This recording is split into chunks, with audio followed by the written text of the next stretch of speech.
You clicked because you have felt it. A conversation ends. A purchase is made. A favour is agreed to. Then hours later, one uncomfortable question appears. Was that actually my decision? The most effective psychological tricks do not feel like manipulation. They feel like your own idea. That does not make you gullible.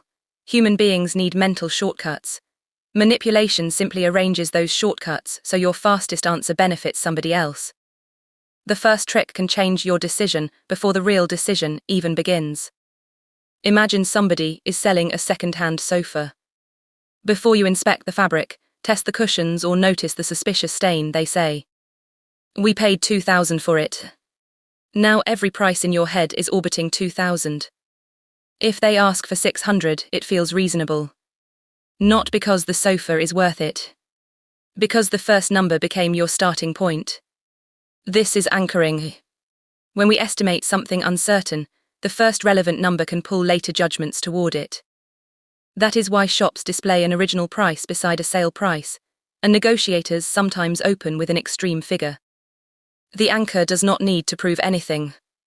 It only needs to arrive first. So build your own anchor before accepting theirs.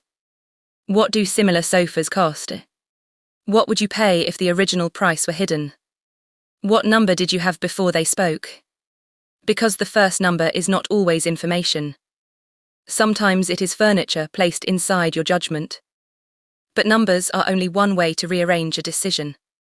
The same outcome can feel completely different when the frame changes. A surgeon says a procedure has a 90% survival rate. Another says it has a 10% mortality rate. The information is mathematically equivalent. The emotional experience is not. This is the framing effect. Your brain responds not only to what may happen, but to whether it is presented as a gain, a loss, a rescue, or a threat. A subscription becomes less than the price of a coffee per day. A workplace cut becomes an efficiency program. The frame points your attention toward one part of reality, while leaving the rest outside the picture. When language makes a decision feel unusually obvious, turn the frame around. What is the same fact in plain numbers? What disappeared beyond the edge? Now suppose nobody gives you a number. They give you a gift. A waiter brings an unexpected sweet with the bill. A salesperson offers 20 minutes of free advice. A colleague covers your shift, then asks for one in return. You feel a small invisible weight appear in your hand. This is reciprocity. Returning favors helps communities work. The problem begins when a gift is not really a gift. It is an invoice wearing a smile. Nobody needs to say, "Now you owe me." Your discomfort says it for them. So separate gratitude from obligation. You can appreciate a gesture without surrendering the right to evaluate the next request independently. A thank you is a complete sentence.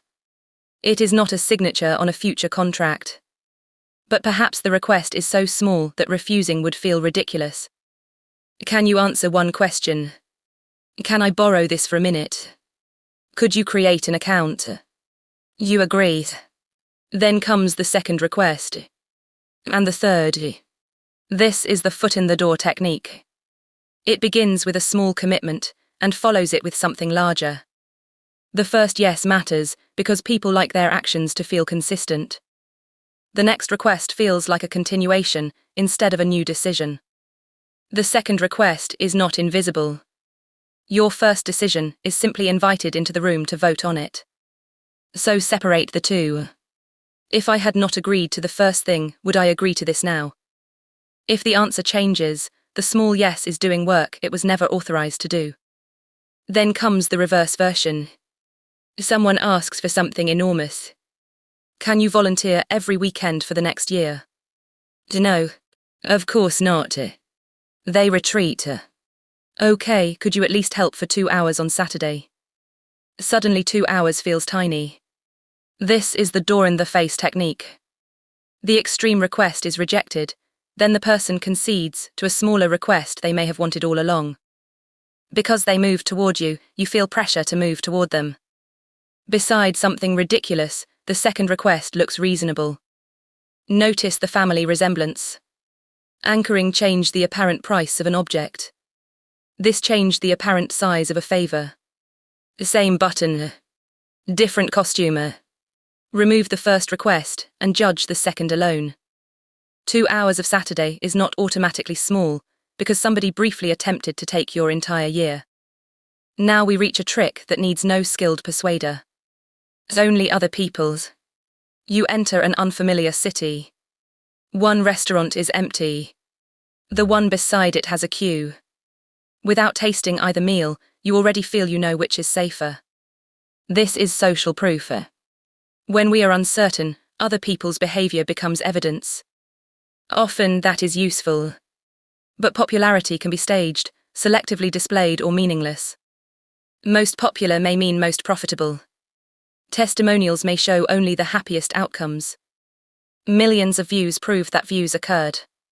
They do not prove the claim is true. Sometimes everybody is following everybody else, while nobody has checked the original evidence. The crowd can tell you where people are going. It cannot always tell you why. Then the crowd begins running. Only 2 rooms left. Sale ends in 9 minutes. Someone else has this item in their basket. This is scarcity. Limited opportunities can genuinely be more valuable. But urgency does something else. It steals the time you would have used to notice every other trick. The countdown does not merely make the offer feel valuable. It makes careful thought feel dangerous. Ask whether the deadline changes the value, or only your emotional temperature. If the offer becomes bad the moment you are calm, the timer was not helping you decide. It was trying to decide before you did. If you still hesitate, authority may enter.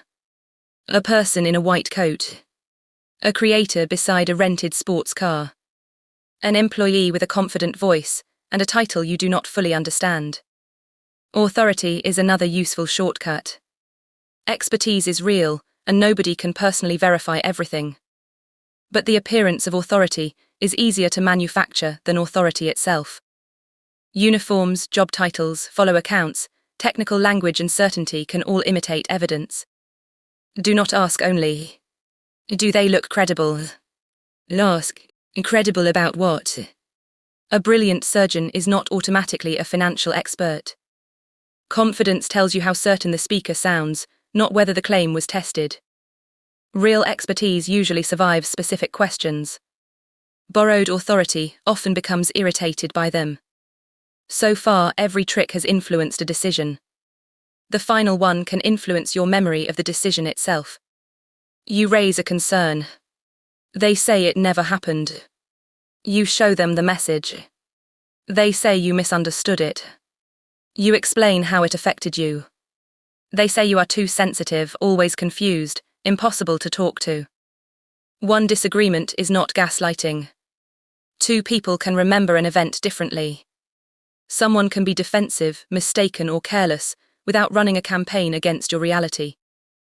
Gaslighting is a repeated manipulative pattern that pushes a person to doubt their perceptions or understanding of events. The pattern matters. Over time, the target may stop trusting the part of themselves that checks facts. The defense is not winning every circular argument. Preserve an external record and an internal boundary. Write down what happened while it is fresh. Keep relevant messages. Speak to someone outside the conflict. Notice whether every disagreement ends with your perception on trial. And where there is coercion, fear, or abuse, prioritize distance and support over delivering the perfect comeback. Now comes the reveal that connects all 9 tricks. They rarely arrive alone. The expensive price creates an anchor. The discount reframes the loss. The free bonus activates reciprocity. The reviews provide social proof. The expert badge supplies authority. The countdown removes the time needed to inspect any of it.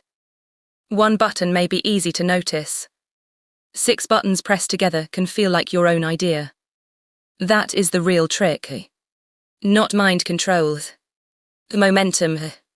Each influence prepares the next, until saying yes feels easier than stopping to ask why. So you do not need to memorize 100 tactics. You need one interruption. Pause the scene. Remove the first number. Turn the frame around. Separate the gift from the request. Treat every new ask as a new decision. Step outside the crowd long enough to inspect the evidence. Let the timer expire if necessary. And ask whether the person is helping you choose, or making it uncomfortable to choose anything else. Return to the first moment. The bargain. The favour. The countdown. The glowing confirm button beneath your thumb. You may still buy the thing. You may still return the favour. You may still trust the expert or follow the crowd. The goal is not to become suspicious of everybody. It is to make sure the final yes belongs to you. Because influence becomes manipulation when your freedom to evaluate the choice is hidden, rushed, punished, or quietly removed. And once you can see the machinery, you are no longer trapped inside it. You are standing beside the controls.